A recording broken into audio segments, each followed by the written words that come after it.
Good evening प्यारे बच्चों और बेरोजगार दोस्तों। चलिए आपको रोजगार की तरफ ले चलते हैं और रोजगार की तरफ चलने के लिए आपको आरबी क्लासेस के साथ जुड़ना पड़ेगा। और आरबी क्लासेस ने एक बहुत ही अच्छी मुहिम शुरू की है, बहुत ही अच्छा।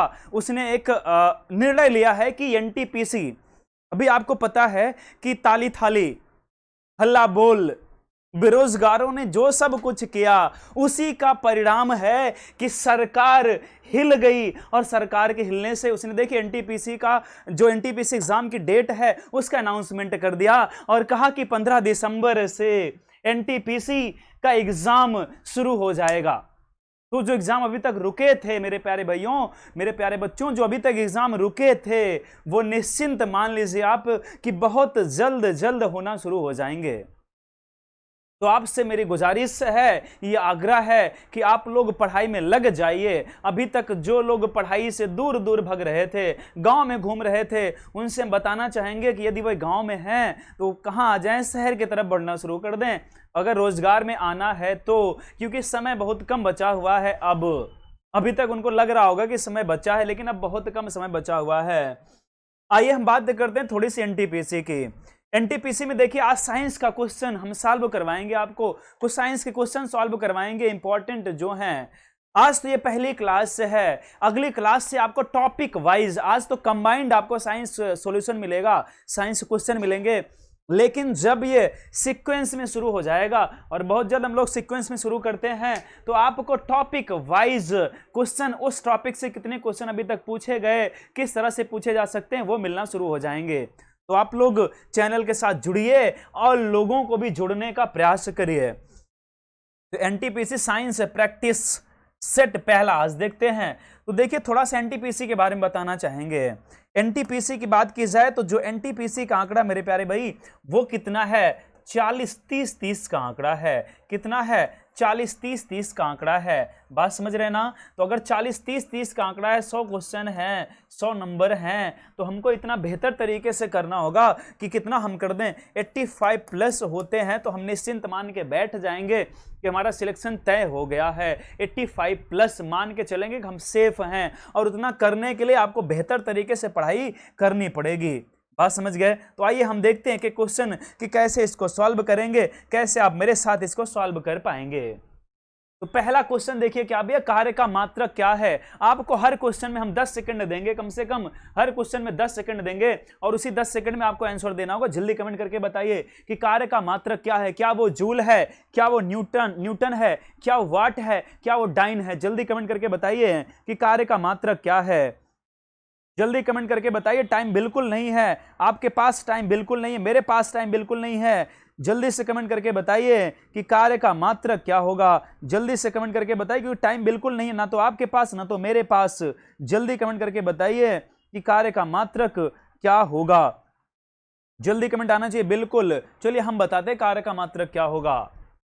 कार्य का मात्रक क्या होगा मेरे प्यारे भाई, जूल। क्या होगा, जूल होगा। अब आपको बता देते हैं कि मात्रक की बात की जाए तो मात्रक दो प्रकार के होते हैं, एक तो मूल मात्रक और दूसरे व्युत्पन्न मात्रक।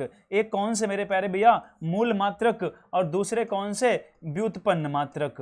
कौन से, व्युत्पन्न मात्रक। मात्रक कितने प्रकार के होते हैं, मात्रक दो प्रकार के होते हैं। कौन कौन से, एक मूल मात्रक, दूसरे कौन से, व्युत्पन्न मात्रक। मूल मात्रक की बात की जाए तो मूल मात्रक की संख्या निश्चित होती है, कितनी होती है, 7 होती है। मूल मात्रक की संख्या कितनी होती है, 7 होती है। अब हमसे क्वेश्चन पूछ सकता है कि मूल मात्रक होते कौन कौन से हैं, तो मूल मात्रक कौन कौन से, लंबाई, द्रव्यमान, समय, ताप। देखिए कौन कौन से हैं भैया, लंबाई, द्रव्यमान, समय, ताप। लंबाई, द्रव्यमान, समय, ताप। मूल मात्रक कितने होते हैं मेरे भाई, 7 होते हैं। इसको रट लीजिएगा, बिल्कुल छोड़ना नहीं है। लंबाई, द्रव्यमान, समय, ताप, विद्युत धारा, ज्योति तीव्रता। कौन कौन सा मेरे प्यारे भैया, विद्युत धारा, विद्युत धारा। अगला कौन सा है, अगला भैया ज्योति तीव्रता, ज्योति तीव्रता। ठीक है। और लास्ट कौन सा भी इसे कहते हैं, पदार्थ का परिणाम, पदार्थ का परिमाण, पदार्थ का परिमाण। जो मापा जाता है वो किस में आएगा? तो हमने कहा भैया कि मूल मात्रक कितने होते हैं? 7 होते हैं। देखिए आपके सामने है लंबाई, द्रव्यमान, समय, ताप, विद्युत धारा, ज्योति तीव्रता, पदार्थ का परिमाण, ये भैया 7 मूल मात्रक है। मूल मात्रक का मतलब होता है ऐसे मात्रक जो अपने आप उत्पन्न, मतलब वो किसी और के द्वारा उत्पन्न ना हो। व्युत्पन्न का मतलब होता है कि जो मूल मात्रक के द्वारा उत्पन्न हो, जो मूल मात्रक के द्वारा उत्पन्न हो। बात समझ गए? तो मात्रक कितने प्रकार के होते हैं भैया? 2 होते हैं, मूल मात्रक, व्युत्पन्न मात्रक। मूल मात्रक की संख्या कितनी होती है? 7 होती है। व्युत्पन्न मात्रक हमेशा मूल मात्रक से ही उत्पन्न होंगे। इतनी बात समझ में आ गई? बात क्लियर हो गई ना? चलिए आगे बढ़ते हैं। आप लोग कमेंट करके बताते रहिएगा न्यूटन का मात्रक क्या होता है, वाट का मात्रक, वाट किसका मात्रक है, डाइन किसका मात्रक है, न्यूटन, वाट, डाइन, ये मात्रक किसका? आप लोग कमेंट करके बताते रहिए। हम चलते हैं अगले क्वेश्चन पर। अगले क्वेश्चन के लिए भी आपको 10 सेकंड मिलेगा। प्रकाश वर्ष किसका मात्रक है? जल्दी से कमेंट करके बताइए कि प्रकाश वर्ष किसका मात्रक है। प्रकाश वर्ष किसका मात्रक है? जल्दी से कमेंट करके बताइए। क्या वो दूरी का मात्रक है? क्या वो समय का मात्रक है? क्या वो प्रकाश का मात्रक है? क्या वो धारा का मात्रक है? जल्दी कमेंट करके बताइएगा कि प्रकाश वर्ष किसका मात्रक है। चलिए आपका टाइम आउट होता है, हम बताते हैं क्या होता है भैया। बिल्कुल, काफी लोगों ने सही आंसर दिया भी है, तो अच्छी बात है। तो देखिए प्रकाश वर्ष किसका मात्रक होता है? प्रकाश वर्ष किसका मात्रक होता है? दूरी का। दूरी को मापने की एक इकाई क्या है? प्रकाश वर्ष।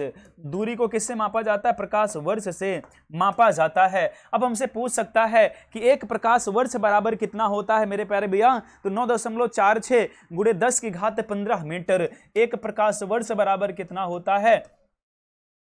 9.46 गुणे 10 की घात 15 मीटर। कितना होता है? 9.46 गुणे 10 की घात 15 मीटर। और एक खगोलीय दूरी मापने, कौन सी दूरी मेरे प्यारे भाई? खगोलीय दूरी मापने की इकाई होती है। और भाई देखिए दूरी मापती है ना, तो मात्रक किसका होगा? दूरी का। एक प्रकाश वर्ष बराबर कितना होता है? 9.46 गुणे 10 की घात 15 मीटर होता है। यह लगभग 95 खरब किलोमीटर के होता। कितना होता है? यह लगभग 95 खरब किलोमीटर के होता है। तो 95 खरब किलोमीटर, इसको भी याद रखिएगा। 95 खरब किलोमीटर या 9.5 क्या होता है भैया? 9.5 ट्रिलियन के बराबर भी होता है। बहुत ही आसान है, सारे पॉइंट्स याद रखिएगा। 9.5 ट्रिलियन के बराबर भी होता है। बात समझ गए? इतनी समझ गए तो जल्दी से कमेंट करके बताइएगा कि प्रकाश वर्ष आपको समझ में आ गया। प्रकाश वर्ष की अगर आपसे डिफिनेशन पूछी जाए तो प्रकाश वर्ष कहते किसे हैं? प्रकाश द्वारा एक निर्वात वर्ष में तय की गई दूरी, एक निर्वात वर्ष में तय की गई पूरी दूरी जितनी होगी वही प्रकाश वर्ष कहलाती है। प्रकाश वर्ष क्लियर हुआ कि नहीं हुआ? जल्दी से कमेंट करके आप लोग बताते रहिएगा। तब तक हम तीसरे क्वेश्चन पर चलते हैं और तीसरे क्वेश्चन को सॉल्व करवाने की कोशिश आपसे करते हैं। इसके लिए भी आपको मिलेंगे सिर्फ और सिर्फ कितने? 10 सेकंड मिलेंगे और इसी के अंदर आपको आंसर देना है। निम्नलिखित में से कौन सी मात्रा जड़त्व का माप है? कौन सी मात्रा जड़त्व का माप है? तो जड़त्व किसे कहते हैं? इनर्शिया किसे कहते हैं? बिल्कुल जल्दी बताइएगा कि इनर्शिया किसे कहते हैं, जड़त्व का माप क्या होता है? जल्दी से कमेंट करके बताइएगा। आपके सामने सिर्फ यह 10 सेकंड हैं, आपके पास सिर्फ 10 सेकंड का समय है और उसी में आपको बता देना है, अपनी विद्वता उसी में दिखा देनी है। बिल्कुल, तो हम तो जानते भी आप लोग बड़े चालू लोग हैं, बहुत ही समझदार लोग हैं। चालू का मतलब ये मत समझिएगा कि दूसरा चालू सर कुछ बताने लगे। चालू का मतलब होता है समझदार। बात समझ रहे हैं ना? चालू मतलब समझदार होता है। तो इनर्शिया, इसका मात्रक क्या होता है? जल्दी से बताइएगा मेरे प्यारे भाई। इनर्शिया, बिल्कुल इसका मात्रक क्या होता है? जड़त्व का मात्रक क्या वो वेग है, क्या वो त्वरण है, क्या द्रव्यमान है, क्या वो भार है? जल्दी बताइएगा, जल्दी बताइएगा मेरे प्यारे भाई, क्या होता है? जल्दी बताइएगा। बिल्कुल, कुछ लोग कमेंट कर रहे हैं कि जड़त्व क्या होता है, जड़त्व का माप क्या होता है भैया, जड़त्व का आंसर क्या होगा इसमें? जल्दी कमेंट करके बताइएगा। अब जड़त्व के बारे में थोड़ा सा बता देते हैं। गति की अवस्था में परिवर्तन ही क्या कहलाता है भाई? जड़त्व कहलाता है। भाई गति की अवस्था में परिवर्तन, गति की अवस्था में परिवर्तन क्या कहलाता है? जड़त्व कहलाता है। गति की अवस्था में परिवर्तन ही क्या कहलाएगा? जड़त्व कहलाएगा। बात समझ गए ना? अब जड़त्व की बात की जाए तो जड़त्व क्या होता है? जड़त्व 3 प्रकार का होता है, एक विराम, एक गति, एक दिशा। बात समझ रहे हैं? 3 अवस्थाएं होती हैं भैया जड़त्व की। एक विराम जड़त्व होता है, एक गति जड़त्व होता है, एक दिशा जड़त्व होता है। विराम जड़त्व, गति जड़त्व, दिशा जड़त्व। ऐसी वस्तु यदि कोई विरामावस्था में उसमें परिवर्तन कर दिया जाए तो वो कौन सा होता है? विराम अवस्था वाली होती है। गति, जो गति कर रही है उसमें कोई परिवर्तन हो वो तो गति वाली होती है। दिशा मतलब कोई किसी दिशा में जा रही है, दिशा उसकी बदल दी जाए, इधर उधर मोड़ दी जाए तो क्या होती है? दिशा वाली होती है। तो जड़त्व कितने प्रकार का होता है? 3 प्रकार का होता है। जड़त्व माप क्या होता है? द्रव्यमान। जड़त्व माप क्या होता है मेरे प्यारे भाई? द्रव्यमान होता है। क्या होता है? द्रव्यमान होता है। अब हम आपको बताना चाहेंगे कि विराम का मतलब क्या होता है। विराम मतलब होता है जैसे आप कंबल, विराम का मतलब क्या होता है? जैसे आप कंबल को लें, कंबल को पीटना शुरू करें और जैसे कंबल को पीटेंगे उसमें से देखिए धूल के कण उड़ना शुरू हो जाते हैं, तो किस अवस्था का वर्णन करता है? वो विराम अवस्था का वर्णन करता है। दूसरा कौन सा भैया? जैसे कहते नहीं पेड़ को हिलाने पर, अब भाई पेड़ विरामावस्था में है, पेड़ को आप हिलाइए तो उसमें लगे हुए फल गिरना शुरू हो जाते हैं, तो कौन सी अवस्था का वर्णन करता है? विराम अवस्था का वर्णन करता है। गति की बात की जाए तो गति में क्या आएगा? जैसे लंबी कूद के खिलाड़ी कुछ दूर पहले ही क्या होता भैया? डर कर छलांग लगा दें, तो भाई उनकी गति है।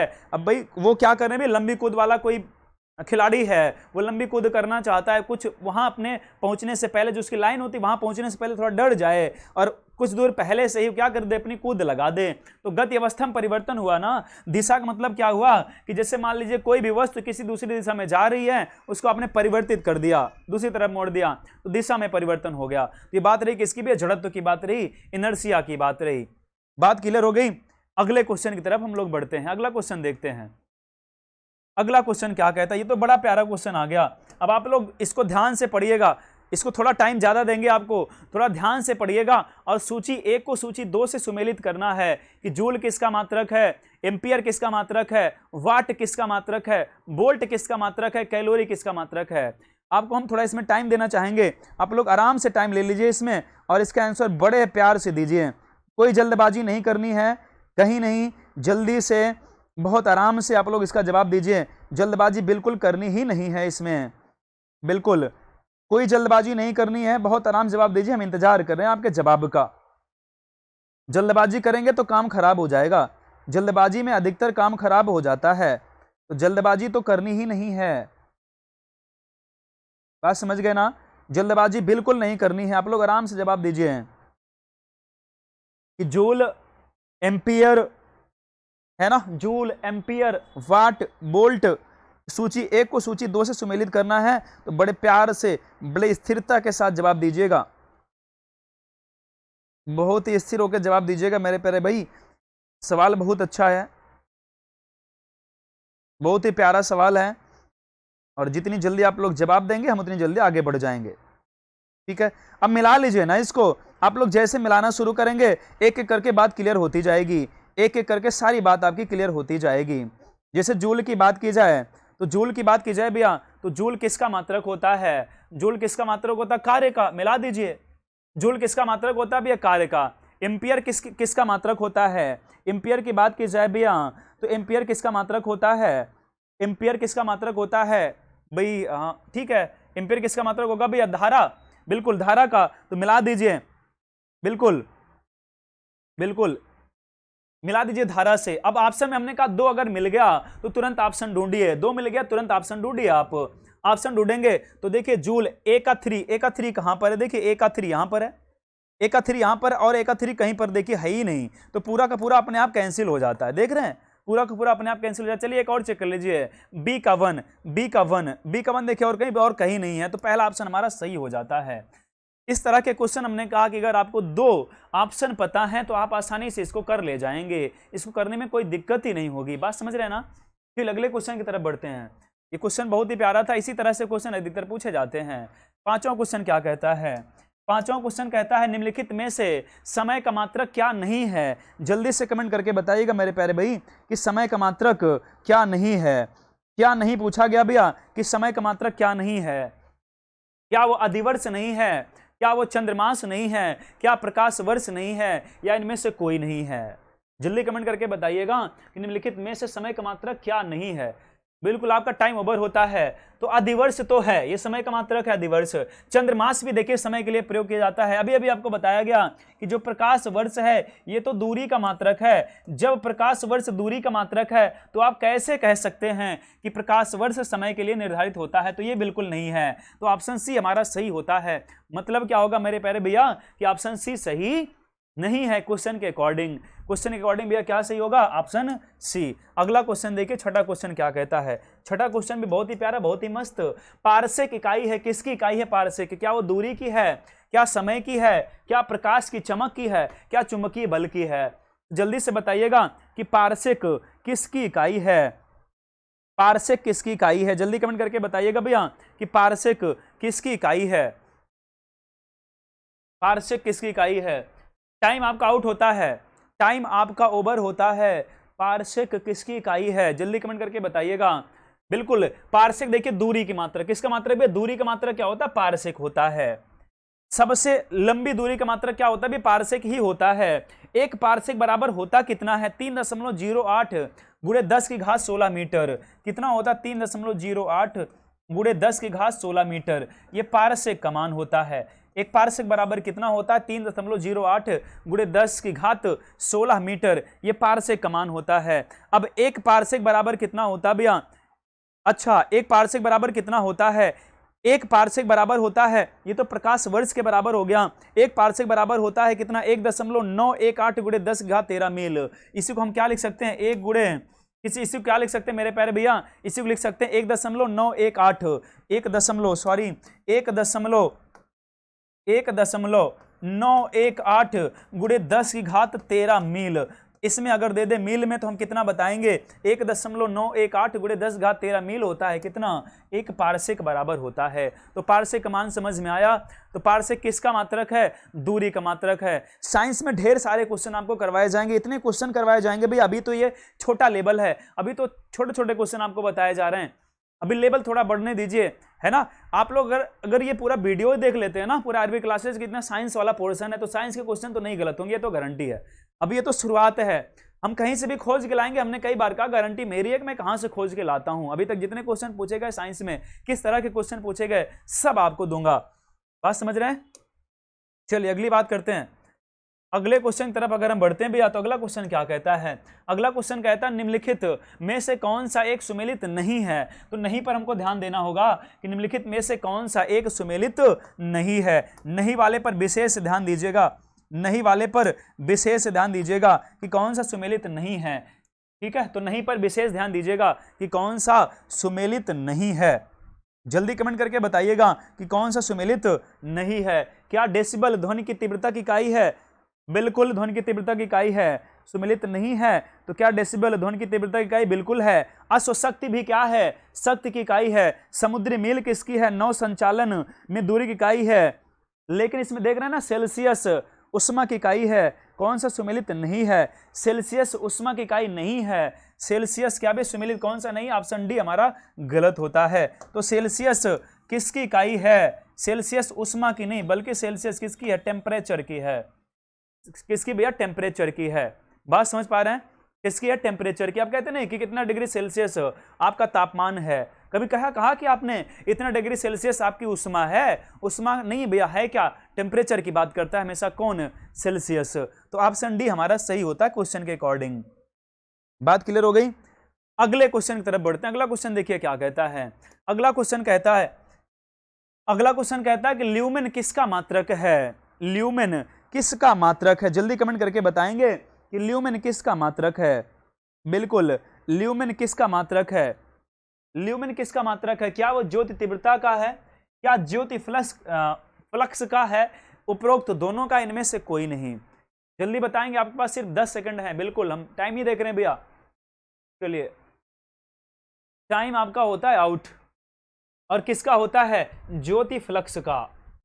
ठीक है, बाकी हमने कहा कि आज तो ये पहली क्लास से है, और पहली क्लास में आपको एक बताना चाहते हैं क्वेश्चन किस तरह से पूछे जाते हैं। तो भैया बहुत सिंपल क्वेश्चन हैं जो पूछे जा रहे हैं। अगली क्लास जब भी आपसे मिलेंगे टॉपिक वाइज मिलेंगे। एक टॉपिक से जितने भी क्वेश्चन पूछेंगे पहले इसको कंप्लीट करेंगे, फिर अगले टॉपिक पर बढ़ेंगे। यहाँ पे आपको कंबाइंड मिल रहा होगा, कंबाइंड भी मिलेगा भैया, इसमें बायो भी मिलेगा आपको, तो कंबाइंड यहाँ पर मिलेगा। बात समझ रहे ना? चलिए, तो ज्योतिफ्लक्स हुआ किसका है, ल्यूमेन किसका मात्रक होता है, ज्योतिफ्लक्स का। अगली बात की जाए, अगला क्वेश्चन क्या कहता है, अगला क्वेश्चन कहता है कि रक्त ग्रुपिंग की खोज किसके द्वारा की गई। ये तो बड़ा ही प्यारा क्वेश्चन आ गया। हमने कहा कि आपको सारे टाइप के क्वेश्चन मिलेंगे, इसमें आपको बायो भी मिलेगा, इसमें आपको साइंस में भी या फिजिक्स भी मिलेगा। तो जल्दी बताएंगे कि जो ब्लड ग्रुप है उसकी खोज किसने की थी, ब्लड ग्रुप की खोज किसने की थी, जल्दी से कमेंट करके बताएंगे तो बहुत ही प्यारा क्वेश्चन हो जाता है कि ब्लड ग्रुप की खोज किसने की थी। बड़े अच्छे अच्छे नाम इसमें आपको बताएंगे, बहुत ही प्यारे प्यारे नाम बताएंगे भैया आपको हम। अब देखिएगा 1901 में कार्ल लैंडस्टीनर, 1901 में कार्ल लैंडस्टीनर ने इसकी खोज की थी। और कितने ब्लड ग्रुप की खोज की थी इन्होंने, ए, बी और ओ।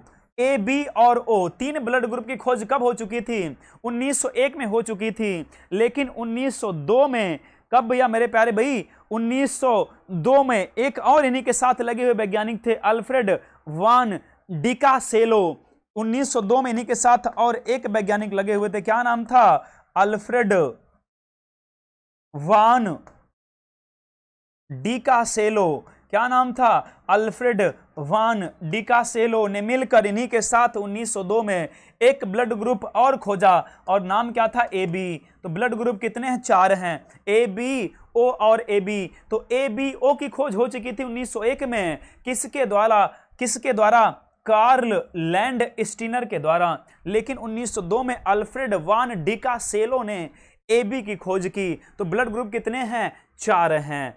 अब आपको पता होगा कि जो ओ ब्लड ग्रुप है इसे सर्वदाता क्या बोलते हैं, सर्वदाता बोला जाता है, और ए बी को सर्वग्राही बोला जाता है। ये तो सबको पता है, बहुत ही आसान हो जाता है, ये सर्वग्राही बोला जाता है। लेकिन यहीं से थोड़ी चर्चा और हम करें तो आपको पता है कि ब्लड की बात की जा रही भैया, तो ब्लड का पीएच कितना होता है, ब्लड का पीएच वैल्यू कितना होता है, 7.4। तो ब्लड कैसा होता है, प्रकृति कैसी होगी इसकी, क्षारीय होती है। इसीलिए कभी कभी देखे मुंह में ब्लड चला जाता है तो थोड़ा नमकीन लगता है। तो कितना होता है, 7.4 क्षारीय होता है। आंसू का भी लगभग इतना ही होता है, आंसू का भी पीएच लगभग कितना होता है, 7.4 होता है। अब ये कमेंट करके आपको बताना है, कमेंट करके ये बताना है कि ब्लड कितने प्रकार का होता है। कुछ लोग बताते हैं, कहेंगे ललका ब्लड, हरीवा ब्लड, सफेद का ब्लड, तीन तीन चार चार प्रकार बता देते हैं। तो ब्लड कितने प्रकार का होता है आपको कमेंट करके बताना है, ब्लड कितने प्रकार का होता है आपको कमेंट करके बताना, हम तुरंत बता रहे हैं, जल्दी से कमेंट करिएगा, हम भी बताना चल रहे हैं भैया। तो कितने प्रकार का होता है ब्लड, दो प्रकार का होता है। कौन कौन सा होता है, प्लाज्मा और कौन सा होता है, प्लेटलेट्स, प्लाज्मा और प्लेटलेट्स, प्लेटलेट्स। ब्लड कितने प्रकार का, दो प्रकार का होता है, प्लाज्मा और प्लेटलेट्स। प्लाज्मा की बात तो बाद में करेंगे, इसी के तहत आता भी आरबीसी, डब्ल्यूबीसी, सॉरी थोड़ा सा गलत हुआ यहां पर। ब्लड कितने प्रकार का, दो ही प्रकार का होता है। देखिए कौन कौन सा होता है, प्लाज्मा होता है और दूसरा कौन सा होता है, रुधिराणु होता है। ब्लड कितने प्रकार का, दो प्रकार का, प्लाज्मा, रुधिराणु। प्लाज्मा की बात में, रुधिराणु के अंतर्गत ही आएगा हमारा आरबीसी आता है, इसी के अंतर्गत हमारा डब्ल्यूबीसी आता है, इसी के अंतर्गत हमारे प्लेटलेट्स आते हैं। क्या आते हैं, प्लेटलेट्स आते हैं। तो अब हमसे कोई भी पूछे कि ब्लड कितने प्रकार का होता है, दो ही बताइएगा, 3 4 5 मत बताइएगा, समझ पा रहे ना।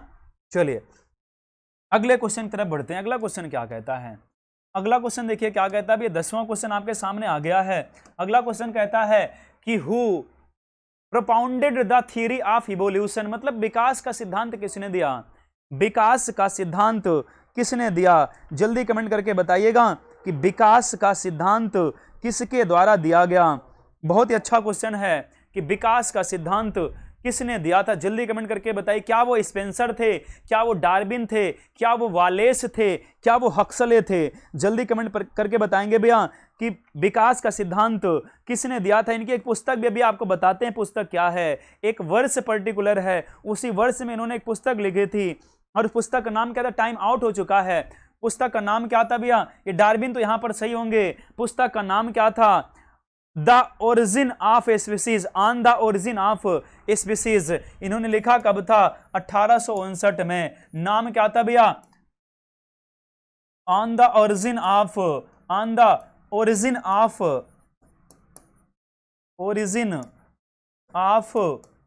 On the origin of species, है ना। ये पुस्तक कब लिखी गई थी? 1859 में। और इसी पुस्तक में इन्होंने बाकायदे विकास के सिद्धांत का वर्णन किया है। किसका वर्णन किया भैया? विकास के सिद्धांत का वर्णन किया। किसने किया? किसने किया? डार्विन ने किया। बात क्लियर हो गई ना। तो डार्विन नहीं भूलना है, डार्विन का नाम याद रखना है। विकास का सिद्धांत किसने दिया था? डार्विन ने दिया था। अगले क्वेश्चन की तरफ बढ़ते हैं। अगला क्वेश्चन क्या कहता है? बहुत ही प्यारा क्वेश्चन है। कहता है कि plants growing on rocks are called, जो प्लांट होते हैं जो कहां पर उगते हैं? चट्टानों पर उगते हैं। चट्टानों पर उगने वाले पौधों को क्या कहा जाता है? क्या एपीफाइट कहा जाता है? क्या हेलोफाइट कहा जाता है? क्या जीरोफाइट कहा जाता है? क्या लिथोफाइट कहा जाता है? जल्दी कमेंट करके बताएंगे कि जो ऐसे पौधे जो चट्टान पर उगते हैं उन्हें किस नाम से जाना जाता है। बहुत ही फास्ट कमेंट आना चाहिए आपका, बहुत ही फास्ट कमेंट आना चाहिए आपका, बिल्कुल बहुत ही फास्ट कमेंट होना चाहिए, गलती बिल्कुल नहीं होनी चाहिए, बिल्कुल बिल्कुल। अब टाइम आपका आउट हो चुका है। देखिए कौन सा होता है भैया? डी ऑप्शन आपका सही, लिथोफाइट। लिथोफाइट जो पौधे होते हैं भैया चट्टानों पर उगने वाले होते हैं, चट्टानों पर उगने वाले पौधों को क्या कहते हैं? लिथोफाइट नाम से जाना जाता है। लिथोफाइट नाम से इन्हें संबोधित किया जाता है। ये चट्टानों पर ही उगने वाले क्या होते हैं? पौधे होते हैं। बात क्लियर हो गई? चलिए आगे बढ़ते हैं, अगला क्वेश्चन देखते हैं। अगला क्वेश्चन क्या कहता है? अगला क्वेश्चन कहता है कि वी गेट मॉर्फिन फ्रॉम, मतलब जो मॉर्फिन है वो हमें कहां से मिलती है? We get morphine from. ठीक, क्वेश्चन आप लोग ध्यान से देखिए, आराम से आंसर दीजिए। मॉर्फिन हमें कहां से प्राप्त होती है? मॉर्फिन हमें कहां से प्राप्त होती है? जल्दी से कमेंट करके बताएंगे भैया। क्या वो फूल से प्राप्त होती है? क्या पत्तियों से प्राप्त होती है? क्या फल से प्राप्त होती है? या तना से प्राप्त होती है? मॉर्फिन कहां से प्राप्त होती है? जल्दी कमेंट करके बताएंगे कि मॉर्फिन कहां से प्राप्त होती है और मॉर्फिन निकाली किससे जाती है? अभी ये भी हम आपसे पूछना चाहते हैं। तो मॉर्फिन देखिए टाइम आउट हो चुका आपका। तो मॉर्फिन कहां से? फ्रूट से प्राप्त होती है। कहां से प्राप्त होती है? फ्रूट से प्राप्त होती है। जो अफीम होती है ना, तो अफीम से ही क्या निकाली जाती है? मॉर्फिन की प्राप्ति की जाती है। अफीम से ही क्या निकाली जाती है? मॉर्फिन निकाली जाती है। और मॉर्फिन कहां से निकलेगी? फल से निकलती है। ठीक है, अगला क्वेश्चन देखिए। 13वां क्वेश्चन क्या कहता है? 13वां क्वेश्चन कहता है कि which compound present in DNA does not form amino acid. कह रहा डीएनए में उपस्थित कौन सा यौगिक अमीनो एसिड का निर्माण नहीं करता है? मतलब कि डीएनए में कौन सा ऐसा पदार्थ होता है जो अमीनो एसिड का निर्माण नहीं करता है? डीएनए में मौजूद कौन सा ऐसा अमीनो एसिड होता है जो डीएनए का निर्माण नहीं करता है? कौन सा है भैया? क्या वो एडेनाइन है? क्या वो टायरोसिन है? क्या गुआनिन है? क्या साइटोसिन है? आप देखिएगा डीएनए का जब डबल हेलिकल मॉडल आप पढ़ेंगे, क्या पढ़ेंगे? डीएनए का जब डबल हेलिकल मॉडल इस तरह से आप पढ़ेंगे तो आपको चीजें क्लियर होंगी। ये देखिए डबल हेलिकल मॉडल डीएनए का किसने दिया था? कमेंट करके बताइए। बहुत ही आसान, हम बिल्कुल नहीं बताएंगे इसको। डीएनए का डबल हेलिकल मॉडल किसने दिया था? ठीक है, अब एक एक में भैया कितने बेस होते हैं? एक एक में कितने बेस होते हैं भैया? तो इस किससे मिलकर बना होता है आपको पता है? एडेनिन। एडेनिन किससे बना होता है भैया? Guanine, cytosine, thymine. Adenine, guanine, cytosine, thymine. बात समझ रहे ना? एडेनिन हमेशा भैया, तो देखिए 4 हमको मिला भैया, एडेनिन, ग्वानिन, साइटोसिन, थाइमिन, ये 4 मिला। अब इसमें देखिए कहीं पर आपको टायरोसिन दिख रहा है क्या? टायरोसिन इसमें चारों में कहीं नहीं है। तो ऑप्शन क्या सही हो जाएगा हमारा? टायरोसिन सही हो जाएगा। क्या सही हो जाता है? टायरोसिन सही हो जाता है। जल्दी से कमेंट करिए। आपके साथ हम प्रीमियर क्लास में लाइव रहेंगे, तो कमेंट करके बताइएगा कि डबल हेलिकल मॉडल किसने दिया है? डबल हेलिकल मॉडल किसने दिया है डीएनए का, है ना? और डीएनए होता क्या है? या आनुवंशिक लक्षणों का वाहक होता है। क्या होता है? आनुवंशिक लक्षणों का वाहक होता है। जो आनुवंशिक लक्षण होते हैं ना मेरे भाई, जैसे मान लीजिए आपको घर जाना है, छुट्टी हुई, आपको घर जाना है, तो आप क्या करेंगे? पर्टिकुलर कोई ना कोई बस करेंगे ना। तो जो जीन होता है, जीन किसका बना होता है? डीएनए का बना होता है। जीन जो होता है वो जो पीढ़ी दर पीढ़ी भैया जो पीढ़ी के लक्षणों को कोड करेगा। एक जीन पर्टिकुलर एक ही लक्षण को कोड करता है और कोड करके कहां सवार हो जाता है? डीएनए पर सवार हो जाता है और डीएनए पर सवार होकर ट्रेवल करता है एक पीढ़ी से दूसरी पीढ़ी में। इसीलिए डीएनए को आनुवंशिक लक्षणों का वाहक भी कहा जाता है। इतनी बात क्लियर हो गई? अगली बात करते हैं। 14वां क्वेश्चन क्या कहता है? 14वां क्वेश्चन कहता है भैया कि who delivered the principle of jumping gene, कि जंपिंग जीन के सिद्धांत को किसने दिया था, जंपिंग जीन के सिद्धांत को किसने दिया था, जल्दी कमेंट करके बताएंगे भैया। जंपिंग जीन के सिद्धांत को किसने दिया था? क्या उनका नाम ग्रेगर जॉन मेंडल था? क्या उनका नाम थॉमस हंट मॉर्गन था? क्या उनका नाम बारबरा मकलिंटॉक था? क्या वाटसन और क्रिक था? जल्दी कमेंट करके बताएंगे कि जंपिंग जीन का सिद्धांत किसने दिया था? Who delivered the principle of jumping gene? जल्दी कमेंट करके बताएंगे जी। बिल्कुल, टाइम आपका होता है आउट। देखिए कौन थे भैया, उनका नाम था बारबरा मकलिंटॉक, जो आप लोग पढ़ ही नहीं पा रहे होंगे, है ना। तो उनका नाम क्या था? बारबरा मकलिंटॉक नाम था, जिन्होंने जंपिंग जीन के बारे में जानकारी दी थी। किसके बारे में जानकारी दी थी भैया? जंपिंग जीन के बारे में। इन्होंने इसकी खोज सबसे पहले कहां की थी? मकई होती ना, जो मक्का होता है, मकई होती ना मक्का, उसी में सबसे पहले इस जीन की खोज की थी। और इसीलिए इन्हें 1983 में नोबेल पुरस्कार दिया गया था। क्या दिया गया था? नोबेल पुरस्कार भी दिया गया था। कब दिया गया था? 1983 में।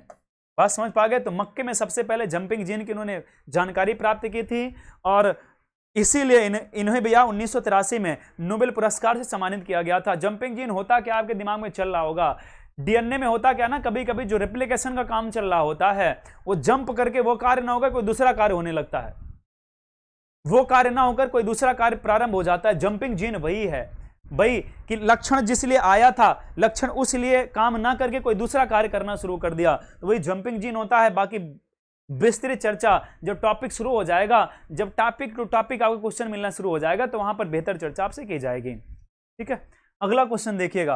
अगला क्वेश्चन क्या कहता है? अगला क्वेश्चन कहता है, 15वां क्वेश्चन कहता है, blue green algae is used to supply nitrogen to, मतलब ब्लू ग्रीन एल्गी शैवाल का इस्तेमाल को नाइट्रोजन की आपूर्ति करने के लिए किया जाता है। किसके लिए भैया किया जाता है? क्या वो बाजरे के लिए, क्या मक्के के लिए, क्या धान के लिए, क्या गेहूं के लिए? जल्दी कमेंट करके बताएंगे किसके लिए किया जाता है। जल्दी कमेंट करके बताएंगे किसके लिए किया जाता है। ब्लू ग्रीन एल्गी है ना, जो ब्लू ग्रीन एल्गी होती है, जिसको नीली हरी शैवाल भी कहा जाता है, को नाइट्रोजन की आपूर्ति करने के लिए किया जाता है। किस लिए किया जाता है? बाजरा, मक्का, धान, गेहूं। जल्दी कमेंट करके बताएंगे किस लिए किया जाता है। जल्दी कमेंट करिएगा मेरे प्यारे भाई, किस लिए किया जाता है? क्या वो धान के लिए है ना, पैडी, बाजरा, मेज, व्हीट, किसके लिए किया जाता है? तो सही ऑप्शन क्या होगा भैया? सी, धान के लिए। क्या होगा? सी, धान के लिए। साइनोबैक्टीरिया का नाम सुना होगा ना, तो साइनोबैक्टीरिया या नीली हरी शैवाल दोनों एक ही है, तो सी ऑप्शन यहां पर सही होगा। इसको और किस नाम से हम संबोधित कर सकते हैं? Cyanobacteria, cyanobacteria. ठीक है, साइनोबैक्टीरिया तो धान के लिए रिस्पांसिबल होता है। बात समझ गए? किसके लिए मेरे प्यारे भाई? धान के लिए रिस्पांसिबल होता है, जो उसकी उर्वरक क्षमता को बढ़ा देता है, जो उसकी उर्वरक क्षमता को क्या करता है? बढ़ा देता है। अगला क्वेश्चन देखिए क्या कहता है। 16वां क्वेश्चन क्या कहता है? ध्यान से देखते चलिएगा, ध्यान से पढ़ते चलिएगा, आपको जवाब खुद देना है, पेपर आपको सॉल्व करना है। 16वां क्वेश्चन कहता है भाई, क्यूरी किसकी इकाई है? क्या वो रेडियो एक्टिव धर्मिता की है, क्या तापक्रम की है, क्या उष्मा की है, क्या वो ऊर्जा की है? तो क्यूरी जो होता भैया, क्यूरी किसकी इकाई है? जल्दी कमेंट करके बताएंगे कि क्यूरी किसकी इकाई है। क्यूरी किसकी इकाई है? कमेंट आपका बहुत जल्दी आना चाहिए, कमेंट आने में देरी बिल्कुल नहीं होनी चाहिए। जल्दी से कमेंट करके बताइएगा कि क्यूरी किसकी इकाई है। बिल्कुल कमेंट आने में देरी नहीं होनी चाहिए। क्यूरी किसकी इकाई? जल्दी कमेंट करके बताइएगा भैया। बिल्कुल, बहुत ही अच्छा क्वेश्चन है, तो बहुत आसान क्वेश्चन है। चलिए देखिए, टाइम आउट होता है। रेडियो एक्टिव धर्मिता का, क्यूरी किसकी इकाई भैया? रेडियो एक्टिव धर्मिता की इकाई क्या होती है? क्यूरी होती है। आपने दो नाम सुना होगा, है ना, दो नाम सुना होगा भैया, दोनों को नोबेल पुरस्कार भी दिया गया, दोनों नाम आपको बताना है ना, क्यूरी क्यूरी करके दोनों लोग हैं। ठीक है, अगला बताइएगा भाई, अगला क्वेश्चन क्या कहता है? 17वां क्वेश्चन क्या कहता है? 17वां क्वेश्चन कहता है पास्कल इकाई है। पास्कल किसकी इकाई है? क्या वो आर्द्रता की इकाई है, क्या दाब की इकाई है, क्या वर्षा की इकाई है, क्या तापमान की इकाई है? जल्दी कमेंट करके बताएंगे कि पास्कल किसकी इकाई है। जल्दी कमेंट करिएगा, पास्कल किसकी इकाई है। जी बिल्कुल, पास्कल किसकी इकाई है। बहुत ही मस्त क्वेश्चन, बहुत ही आसान क्वेश्चन, बहुत ही अच्छा क्वेश्चन है। जल्दी कमेंट करके बताइएगा कि पास्कल किसका एग्जाम्पल है। जी बिल्कुल, पास्कल किसका एग्जाम्पल है, किसकी इकाई है? जी पास्कल देखिए है क्या भैया, पास्कल तो दाब का एसआई मात्रक है ना। पास्कल होता क्या है, पास्कल तो दाब का एसआई मात्रक होता है पास्कल, है ना। पास्कल को किससे भी डिनोट करते हैं, पीए से। किससे डिनोट करेंगे, पीए से डिनोट किया जाता है। 1 किलो पास्कल बराबर क्या होता है, 1000 पास्कल।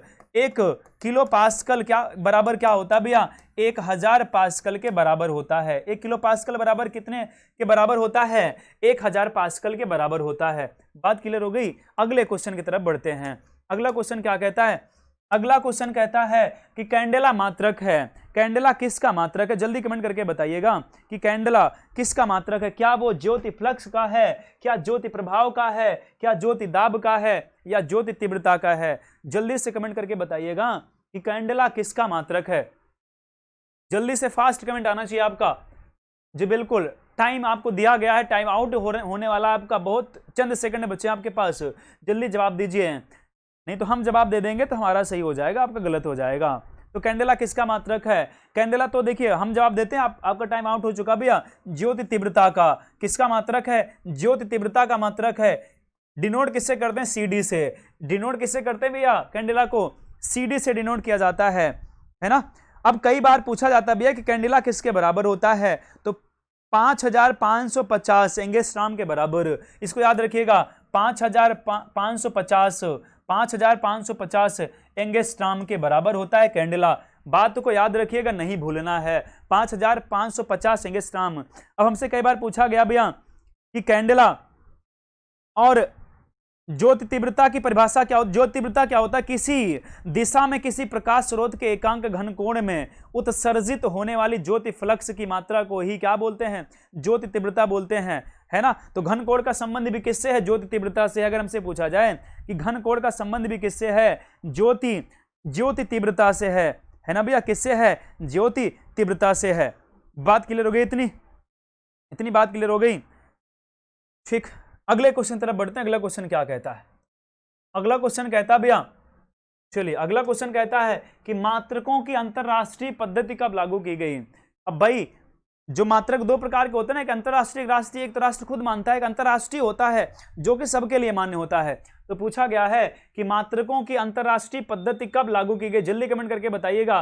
क्या वो 1969 था, क्या वो 1971 था, क्या 1983 था, या 1991 था। जल्दी कमेंट करके बताएंगे कि मात्रकों की अंतरराष्ट्रीय पद्धति कब लागू की गई, मात्रकों की अंतरराष्ट्रीय पद्धति कब लागू की गई। जल्दी कमेंट करके बताएंगे मेरे प्यारे भाई कि कब लागू की गई मात्रकों की अंतरराष्ट्रीय पद्धति।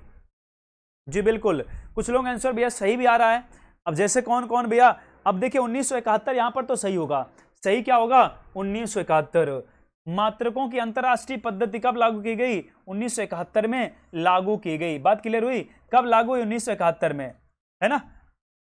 बाकी चर्चा डिटेल में होगी, आपसे घबराइएगा बिल्कुल मत, अभी आप लोग सिर्फ यहां पर आंसर बताते चलिए।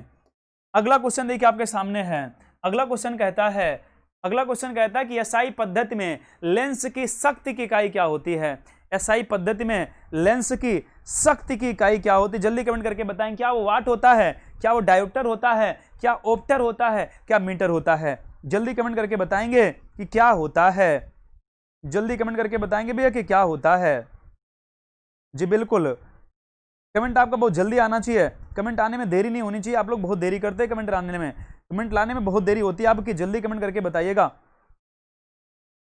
जल्दी से कमेंट आना चाहिए आपका, फास्ट कमेंट आना चाहिए, कमेंट आने में देरी बिल्कुल नहीं होनी चाहिए।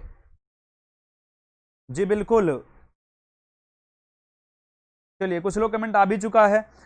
हम बताना चाहेंगे भैया, बिल्कुल हम बताना चाहेंगे कि क्या होता है, सही क्या है। देखिए भैया, डायोप्टर नाम सुना है ना भैया, जब भी आप जाते ना आंखों चेक करवाने देखे जाते ना, कहते इतने डायोप्टर का लेंस लगा हुआ है, कहते ना इनकी चश्मे में मैं भी लगाता हूं तो कहते ना इतने डायोप्टर का लगा हुआ है। बात समझ रहे हैं। तो हमने कहा कि एसआई पद्धति में लेंस की शक्ति की इकाई क्या होती है, डायोप्टर होती है। लेंस कितने प्रकार का होता है, कमेंट करके बताइएगा कि लेंस कितने प्रकार का होता है। क्या 2 प्रकार का, 3 प्रकार का, 4 प्रकार का, कितने प्रकार का लेंस होता है भाई। समतल, उत्तल, अवतल क्या क्या होता है, लेंस कितने प्रकार का होता है। बात समझ रहे ना। लेंस कितने प्रकार का होता है जल्दी से कमेंट करके बताइएगा भैया, हम इंतजार कर रहे हैं आपके कमेंट का। जल्दी से कमेंट करके बताइएगा कि लेंस कितने प्रकार का होता है। ठीक है, ये रहे आज के क्वेश्चन जो आपसे करवाए गए। ठीक है, ये रहे आज के क्वेश्चन जो आपसे करवाए गए। बात समझ गए। एम्पियर पूछा गया भैया। चलिए इतनी बात समझ गए। तो ये रहे आज के 20 क्वेश्चन। इतने रहे 20 क्वेश्चन जो आज आपसे करवाए गए, आपसे पूछे गए। एक क्वेश्चन हम आपसे पूछना चाहते हैं, आपको जवाब देना है। एम्पियर नापने की इकाई, एम्पियर नापने की इकाई है वोल्ट करंट। एम्पियर नापने की इकाई है। एम्पियर से क्या मापा जाता है? आपके लिए क्वेश्चन है, और क्वेश्चन क्या है? एम्पियर। क्वेश्चन क्या भैया आपके लिए कि एम्पियर